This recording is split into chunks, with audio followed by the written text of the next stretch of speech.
All right, so today we are going to be working on drawing a fruit, a pear, with colored pencils. And part of why I wanted to show you this is so that you have an opportunity to really learn how colored pencils can all work together, and you can use a lot of different colors to draw different objects. So if we were to draw a pear, based on what we already know, it's probably pretty likely you would draw the pear out and then color it green or maybe yellow or something like that. But really, almost any object has a lot of different tones to it. So what we're going to focus on is all these different hues that you end up getting when you do something like this. So I have some different colored pencils today. I have some Prismacolors, but you can use the set that you have. So I have a red. If you want specifics, if you have Prismacolors too, this is a crimson red. I have kind of a yellowish, it's a yellow ochre. It has a little bit of like a tan color to it. This is a lemon yellow, so it's a pretty standard yellow. This one is a green. I picked like a lighter green, an apple green is what this one's called, but you just need a green colored pencil. Then I have a few different versions of blues and violets. So if you have just blue and violet, that's absolutely fine. But I do have an ultramarine. I have a Copenhagen blue. And then I have a violet. And then I also have a black colored pencil too. So you're going to need a red. If you have a tan, you can add it to what you're doing. A yellow, green, blue, purple, and black. And then of course you're going to need a regular pencil too. You might need an eraser as well, so make sure you have an eraser. So I'll get these out of the way and get started with the pear. So I'm going to just sketch it out really lightly first. Hopefully you can see it okay on the video. I'm drawing a little darker than I maybe normally would, but just kind of lightly sketch out the shape of a pear.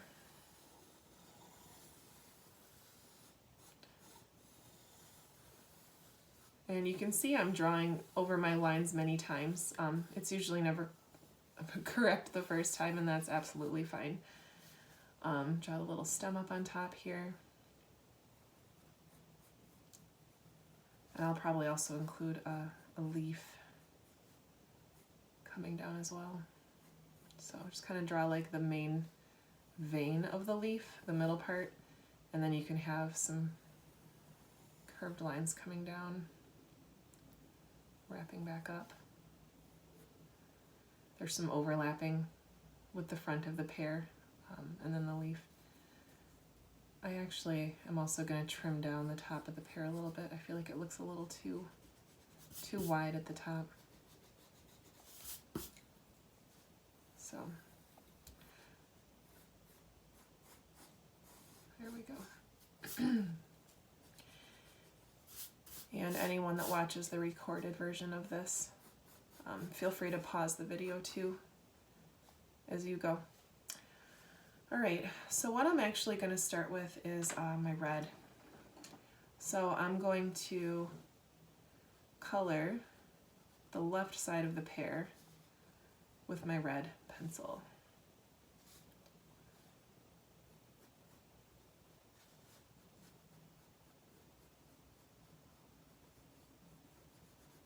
And just kind of come in a little bit from the edge. Come in a little further here because, as you probably know, the bottom of the pear is out a little further, and then it kind of starts to taper inward as it comes up. So my red is coming in just a little from the side.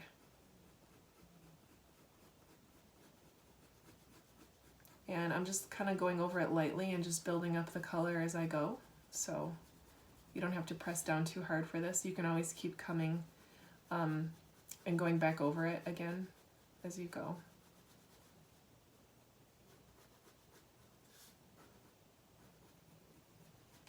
So I'm just slowly building up the color.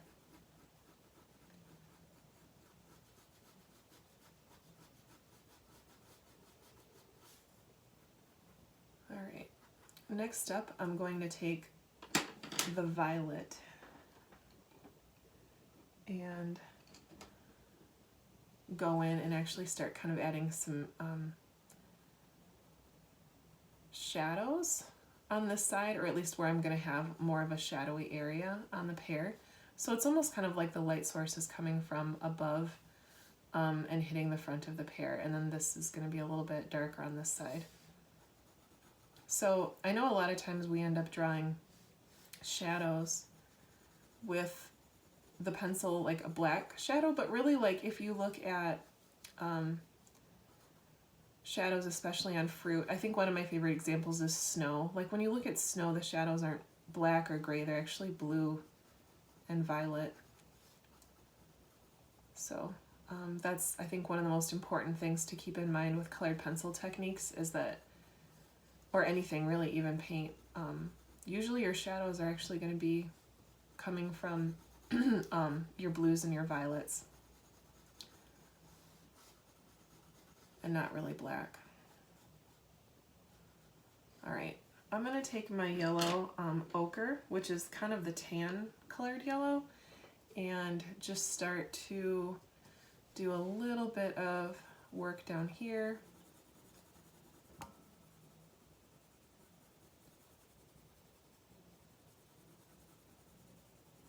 And again, take your time.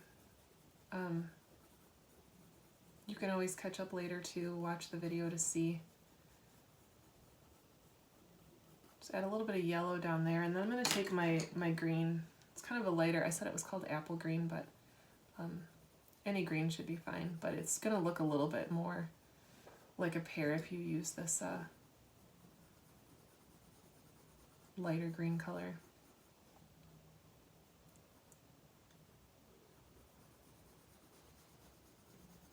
So I'm just going down the side. And I'm actually starting to overlap the violet a little bit too here, the purple color.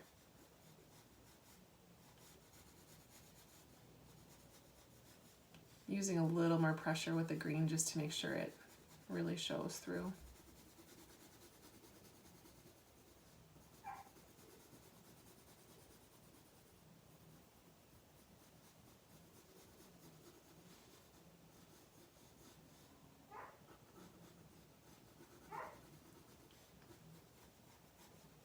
Sorry if you hear a dog in the background.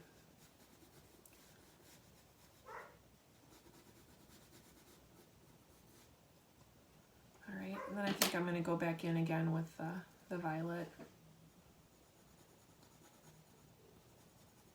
Just to kind of build some of that shadow back up.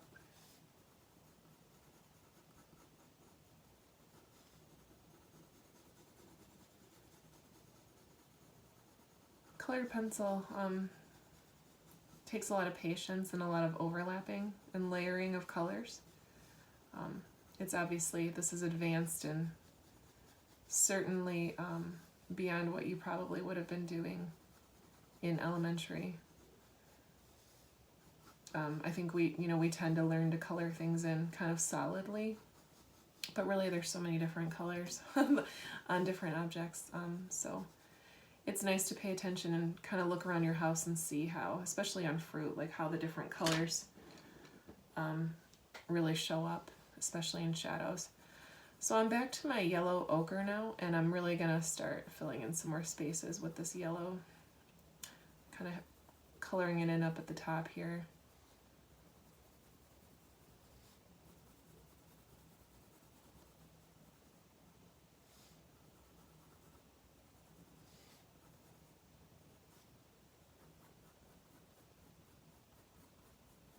You can see the yellow and the red are probably blending a little bit, and you're getting hopefully kind of a nice orange up here at the top too. And where the yellow blends over where the violet is, since yellow and violet are complementary colors, you're probably going to get a little bit of a nice brown there too. I'm going to leave a little bit of white space here in the center to kind of show like a highlight on it. So that area I'm leaving a little bit lighter.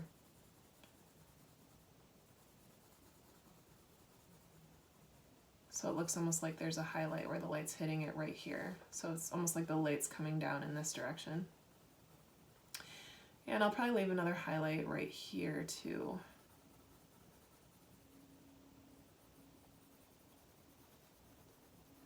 I'm also blending into the red a little bit so we get that nice orange.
So I'm just leaving a few spaces a little bit lighter again to show these highlights that are going to be a little bit lighter where the light's hitting the fruit.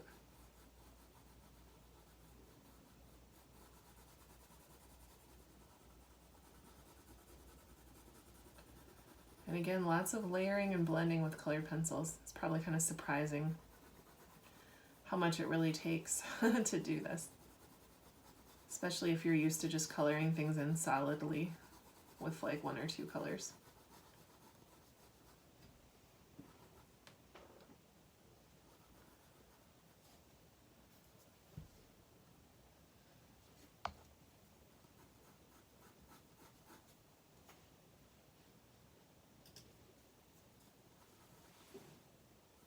Okay. All right, I think I'm about ready to start with my light green now. So I'm going to jump in with this apple green that I have that I was using over here. And I'm going to do the stem.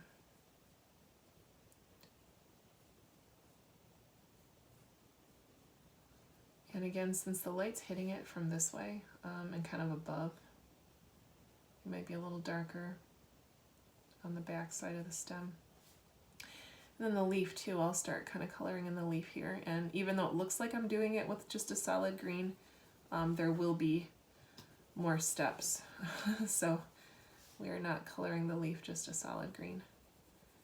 But for starters, I'm going to leave the top a little bit lighter, just again because if the light's coming from above, then that would be a lighter part of the leaf.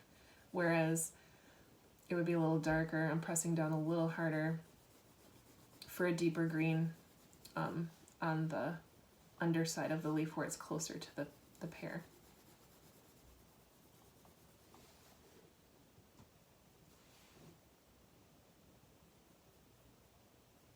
All right, now I'm going to take my lemon yellow and go in and start adding some more highlights. So you can probably kind of tell I've basically built it up from the shadows. I started with the red and the violet to give it the deeper tones, and now I'm kind of moving forward with making everything a little bit lighter now and really giving this pear this yellowish hue that it has once it's ripe.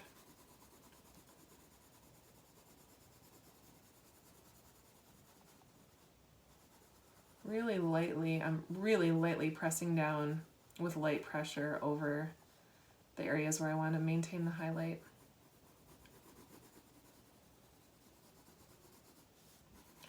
And I'm really bringing out a really nice red too when I go over, well, kind of an orangey red when I go over this. So hopefully you're seeing a nice color there too.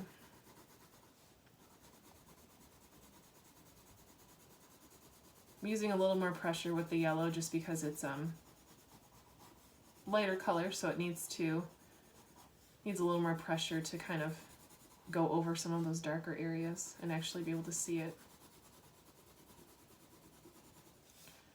You should also get kind of a nice like lime green color when the yellow goes over the green as well.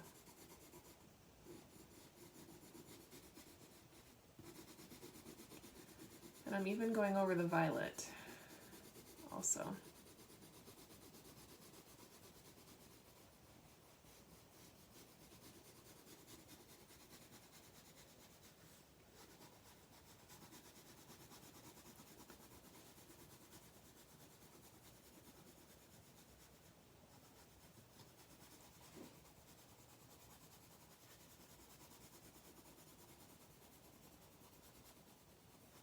So again, kind of saving some of the white from the paper to show through to give me a highlight.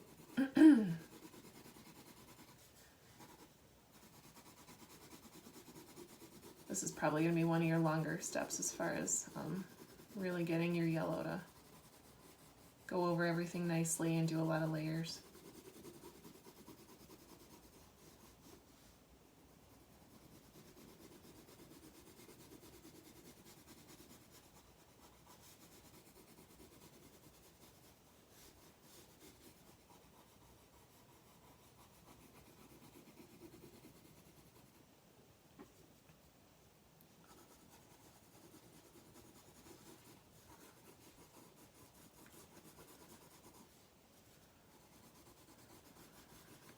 You might have to stop and sharpen your pencils. Also, I'm wearing down my yellow pretty quick here. Alright, so now I'm going to kind of start going back in with some of my other colors that I've used and just add a little bit more, maybe add a little bit of red down here. Just to kind of give it a little bit more of a shadowed look.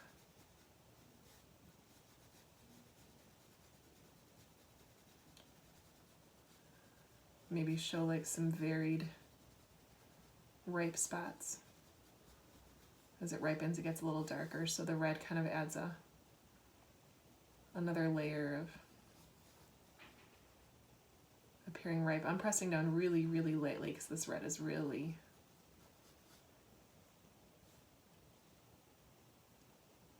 covering pretty quickly.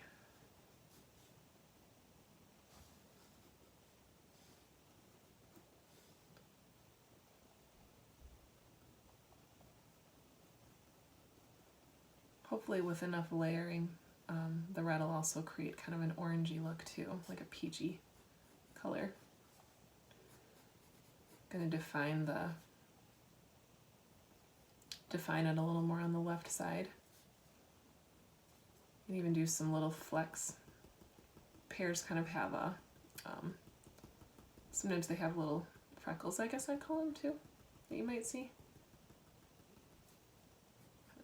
Define this a little more. All right, so next up, I'm gonna get this before I move on.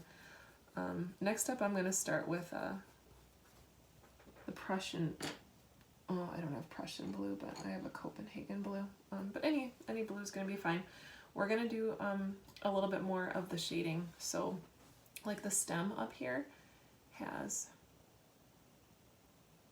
it's gonna cast actually like kind of a blue tone.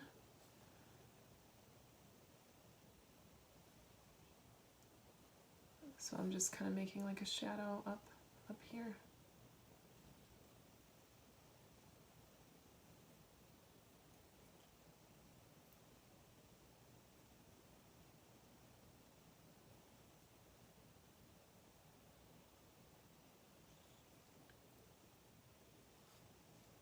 And even like this, the left side of the leaf here, we're gonna have some blue in there to create that shadow, darker part.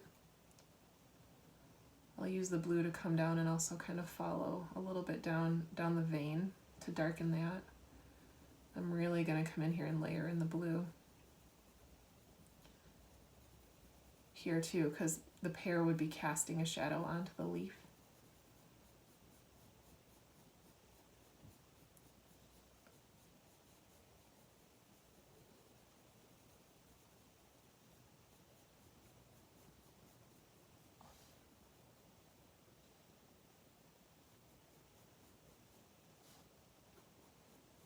You can even kind of indicate like where some of those other veins are as they come down.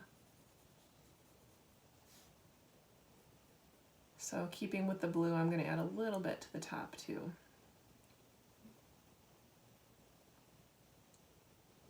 So again, this is a good example of using the blue to create depth and shadows.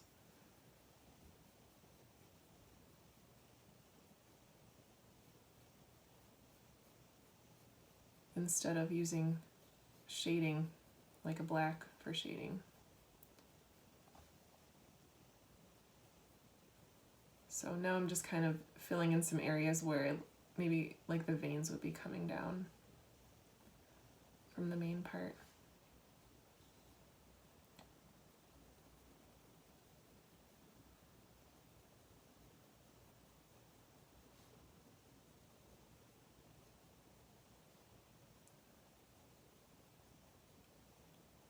This might be a good time too to try the burnishing too with the pencil eraser like I showed you the other day,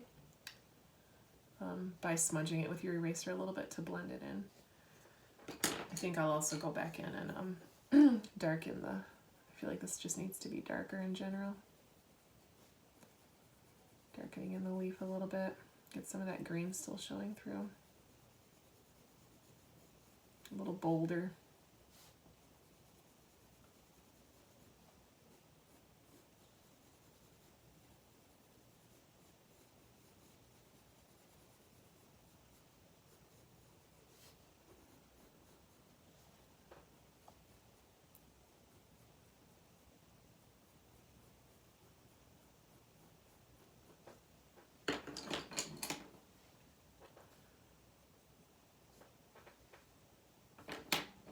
I might even take a little violet in here. I'm going to keep working on this, but just to kind of wrap up what we're doing, we have to, one of the most important things we need to remember is the cast shadow under the object, because that's what makes it look like this is not just floating in space. So I'm going to use my blue and maybe a little bit of violet too. So I'm just going to kind of take these and kind of indicate a shadow underneath. So again, since the light source is kind of coming from the front, well, it might be a little bit more shaded toward the back.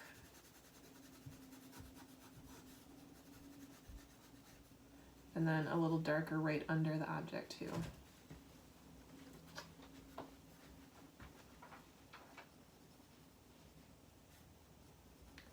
All right, so just right under there. This is kind of an advanced statement, but if you're curious, usually the shadows that are underneath objects are have a tone that is complementary to the color of the object itself. So what I mean by that is, since this pear is kind of an orangey yellow, the shadow will appear to be the complement, which is violet to that. So that's why I'm kind of sticking with my purple a little bit.